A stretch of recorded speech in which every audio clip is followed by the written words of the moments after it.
The Formula 1 2022 silly season continues to march on with today's announcement from Williams Racing that Nicholas Latifi will return for the team for a third straight season, and Alexander Albon, the Red Bull Junior out of Formula 1 this very season, will return next year as Latifi's teammate at Williams. Here we go then. It's all kicking off in the world of Formula 1 this week, and as always, if you are new, feel free to subscribe to keep up to date with all news in the world of Formula 1. But we'll start today's video with that big story that Williams have indeed signed Alex Albon as their replacement for George Russell in 2021. Russell, of course, making the move to Mercedes, that big announcement yesterday, and Williams wasting no time in announcing their replacement. Albon, a Red Bull Junior who spent 2 seasons in Formula 1, half a season at Toro Rosso and 1.5 seasons at the Red Bull team, in that time picking up 2 podiums, one at the Mugello Tuscan Grand Prix last year and a further podium in Bahrain later on in the season. However, up against Max Verstappen as his teammate and only his second season of Formula 1, there's no denying Alex really did struggle to match the pace of Verstappen, and ultimately at the end of the 2020 season, with Sergio Perez out of a seat for 2021, Red Bull decided to move on from Albon and bring in Sergio for this season. Albon has not stayed out of racing, of course racing in DTM, the German Touring Car Championships this year, picking up 1 victory so far on his way to a title challenging season, that victory coming at the Red Bull Ring just a few weekends ago. However, his time in Formula 1 did show promise. There were flashes of brilliance. Of course, those 2 podiums I have already mentioned, performed very well against teammate Danny Kvyat at his time at Toro Rosso and even at his time at Red Bull. Though it wasn't trophy rich, it wasn't quite the matchup he would have been hoping for against Verstappen on his day, especially on a Sunday in race conditions. This man could overtake. This man knew how to get his elbows out. Was that ultimate pace there? Not quite, and that will be the biggest question mark heading into Williams. Can they rely on him to be that number 1 driver to replace a superstar talent that is George Russell? That will be their question mark.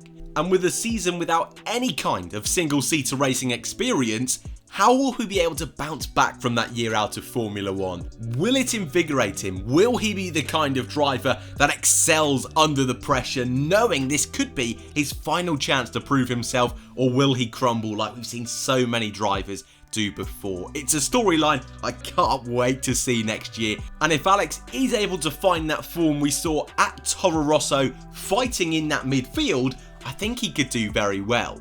And as an added bonus to Albon's signing, Williams have also announced the re-signing of Nicholas Latifi for 2022. Albon and Latifi were both teammates in Formula 2 in 2018, a season where Albon finished 3rd overall, just behind Lando Norris and just behind George Russell. And that relationship between Albon and Latifi, they get on so well, can only be a good thing for the team, and they will be hoping it will push both of them on that little bit more. Latifi's been given a 1-year extension, Albon has only been given a 1-year deal, and so both drivers will be very aware this could be their last season in Formula 1, and both will be aware that beating their teammate will be crucial this year. For Latifi, a driver who has struggled up against George Russell, especially on a Saturday, of course, scored that incredible 7th place finish in Hungary, his and the team's first points since Germany 2019.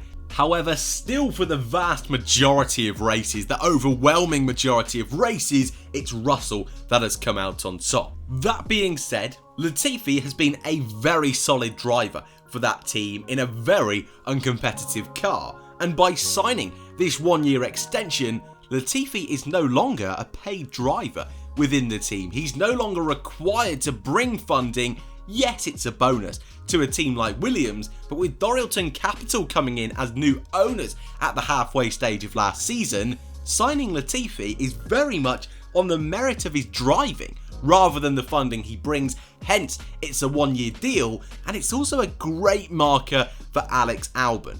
If Albon is unable to perform against Latifi, I think the team will very much look to get a brand new, fresh pair of drivers for 2023. However, in a more realistic world, if Albon's able to come in and to perform like George Russell, first of all, Red Bull know they've got a great junior driver on their hands. Second of all, Williams have an option that could see them long term in the future of Formula 1. But I suppose the most likely outcome of this is we'll get a pairing that sees both drivers performing at an equal level back and forth over each weekend, and with Latifi's 2 years extra experience, maybe you would expect him to start off the slightly better of the two, but maybe with Albon's 2 podiums, history with Red Bull, you'd expect him to be slightly better. I think it's a good pairing for Williams to have for next year.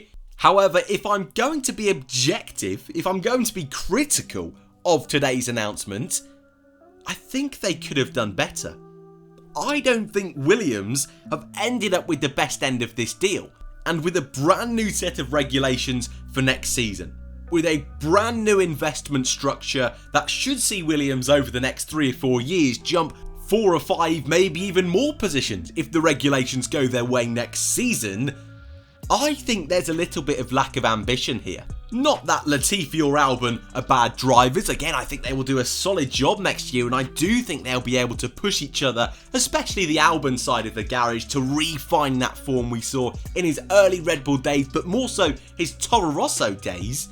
But if Red Bull were that adamant on bringing Albon back, and they've got 4 seats of their own in Formula 1, don't forget, and also if Red Bull are unwilling to give Pierre Gasly that drive at Red Bull, I don't see, of course, we don't know what happens behind closed doors, but I don't see why Williams didn't push for Gasly more.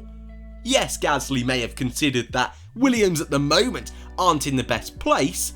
However, this is Williams.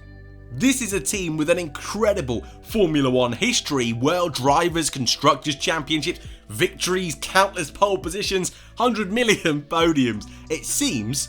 But more importantly, on a serious side of things here, Williams are a team with George Russell leaving in desperate need of a team leader. And I think with Albon coming back in a sense of trying to prove himself, with Latifi in this state of limbo on his status within the team, if they were able to sign a driver like Gasly, giving Red Bull the option to then bring Albon back to AlphaTauri, giving Gasly a safe and secure option for many, many years, a 5-year deal wouldn't have probably been out of the question considering his performances of AlphaTauri. I don't know why at least they didn't explore that avenue. Again, maybe Gasly just did not want that, and he is very open that he would love to go back to Red Bull, even though Red Bull aren't so sure about it. You've also got drivers that have missed out on seats for last season, for this coming season most likely as well. Kevin Magnussen, of course, a great driver at Haas, someone who proved himself in that midfield and who I believe really deserves another chance in Formula 1. Nico Hülkenberg, one of the team's ex-drivers, a pole position winner in 2010 with Williams. I think he could have been a really solid driver for the next 3 or 4 seasons to start to build Williams around, and again with that new regulation change would have been a safe pair of hands. And of course there are so many drivers in Formula 2. Nick de Vries, an F2 champion, a Formula E champion. I think there were better options. At least better pairings for the team to have. Is this a long-term pairing? I don't think so. I think this is more a pairing to see just how good Albon is. To have that opportunity to sign a driver that could be world class. And to also give Latifi the credit where credit's due for driving 2 strong seasons at Williams, to give him one final chance to prove himself against someone like Albon, who's got a mixed reputation, and for Latifi to try and prove himself to the team one more time. But I'll leave that there. Food for thought today. I am very happy Latifi's got another chance. I'm very happy Albon's returns. I'm not sure this is a long-term lineup at Williams, but I would love to know your thoughts in the comments section down below. Only one more seat, technically, to be announced for 2022. That is Valtteri Bottas's teammate at Alfa Romeo, so let me know who you think that will be in the comments down below or over on our poll on the YouTube community page. But for now, thank you all very much for watching. If you are new, feel free to subscribe, and I'll see you all in the next one.